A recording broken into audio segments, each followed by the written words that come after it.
But think of it, a modestly successful comedian, President Zelenskyy, talked the United States of America into spending $350 billion to go into a war that basically couldn't be won. The United States has spent $200 billion more than Europe, and Europe's money is guaranteed. They get their money back. It's a form of a loan. Nobody knows that. I know that. I said, why isn't somebody saying, we do it the same way? And we spent much more money. We have to equalize. But while the United States gets nothing back, so they get their money back. It's a loan. We just give our money. A dictator without elections. Zelenskyy better move fast, or he's not going to have a country left. Got to move fast, because that war is going in the wrong direction. In the meantime, we're successfully negotiating an end to the war with Russia, something I'll admit that only Trump is going to be able to do in the Trump administration. We're going to be able to do it. I think Putin even admitted that.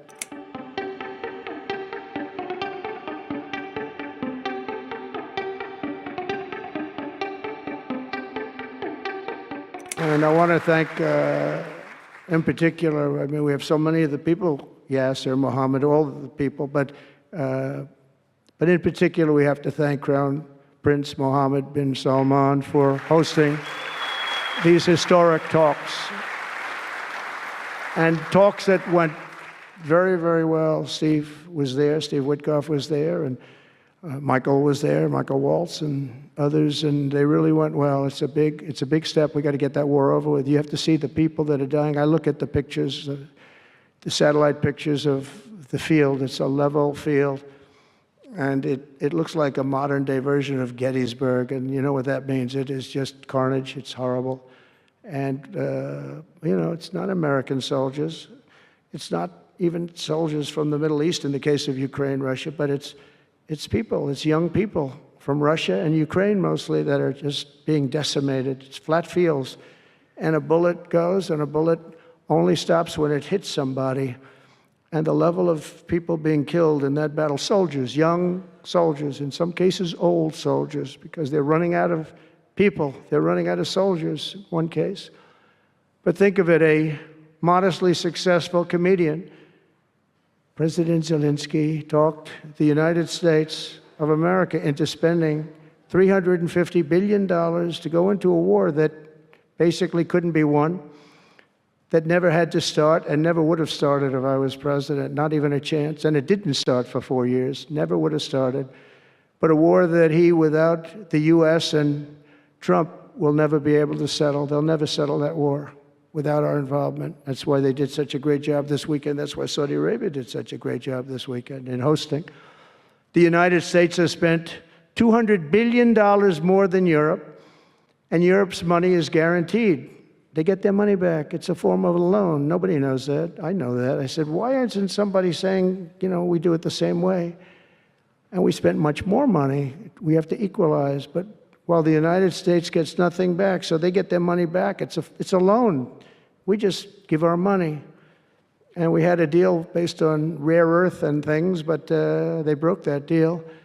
But they broke it 2 days ago. We had a deal because I said, we're spending $350 billion, and Europe gets their money back in the form of a loan, and we don't. We're just giving the money hand over fist. That's the Biden administration for you. But they're no longer dealing with the same United States as they were dealing with a few months ago. Why didn't crooked Joe Biden demand equalization, in that this war is far more important to Europe than it is to us, and that there's a very big, beautiful ocean, a separation. This is, we're helping Europe. We're trying to help Europe. On top of this, Zelenskyy admits that half of the money that we sent them is missing. They don't know where the money is. He said, well, we don't know where half of it is. That's great, wonderful. He refuses to have elections. It's low in the real Ukrainian polls. I mean, how can you be high with every city is being demolished? It's hard to be high. Somebody said, oh, no, his polls are good. Give me a break. Every city is being demolished. They look like a demolition site, every single one of them. And the only thing he was really good at was playing Joe Biden like a fiddle. He played him like a fiddle. That's an expression we use, Yasser, to say that he's pretty easy, pretty easy. A dictator without elections. Zelenskyy better move fast or he's not going to have a country left. Got to move fast because that war is going in the wrong direction. In the meantime, we're successfully negotiating an end to the war with Russia, something I'll admit that only Trump is going to be able to do in the Trump administration. We're going to be able to do it. I think Putin even admitted that. Biden never tried. Europe has failed to bring peace, and Zelenskyy probably maybe he wants to keep the gravy train going. I don't know what's the problem, but he hasn't been able. He's very upset that he wasn't invited. He could have come if he wanted to, but that he wasn't invited to Saudi Arabia. But he's been working for 3 years. There's never been even meetings or phone calls to stop this war. It's a horrible thing. I figure Russia's lost 900,000 soldiers. I think that Ukraine's lost probably 700,000. And it's a terrible thing. You'll see bodies and body parts all over the field, all over. We see them very accurately through satellites. I love Ukraine, but Zelenskyy has done a terrible job. His country is shattered, and millions of people have unnecessarily died. And you can't bring a war to an end if you don't talk to both sides. You got to talk. They haven't been talking for 3 years. So we hope to see a ceasefire soon and to reestablish stability in Europe and the Middle East. Thank you very much. And as I've said before, it's my hope that my greatest legacy will be as a peacemaker and a unifier. That would be a great legacy.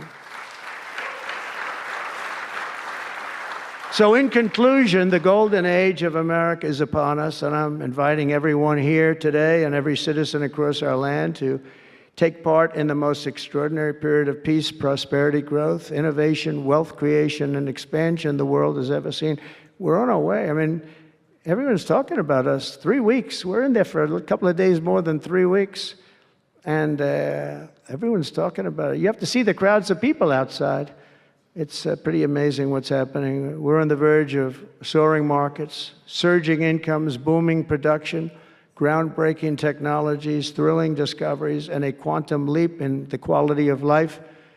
Absolutely a quantum leap. One day, very soon, our country will have the greatest economy in the history of the world because we once again have a president who puts America first, and we put America first, and your country should put your country first. But in the end, we want America first, and when it's all beautiful, which it's going to be pretty soon, we want to help other countries, and you want to help other countries. But, you know, I tell your leaders, and some of the leaders are in this room right now, you got to put your country first. Whether it's Saudi Arabia, whether it's something else, you got to put your country first. But we're going to have plenty left over to help others also. As long as you invest in America, build in America, and hire in America, that means that I'm fighting for you. I am fighting very hard for you. Together, we're going to make the United States of America bigger, better, bolder, richer, and greater than ever before. It's going to be stronger than ever before. We're going to be a peacemaker and a peacekeeper. We're going to stop people from these stupid, never-ending wars. We're not going to partake in them ourselves, but we'll be stronger and more powerful than anybody by far. And if it ever came to war,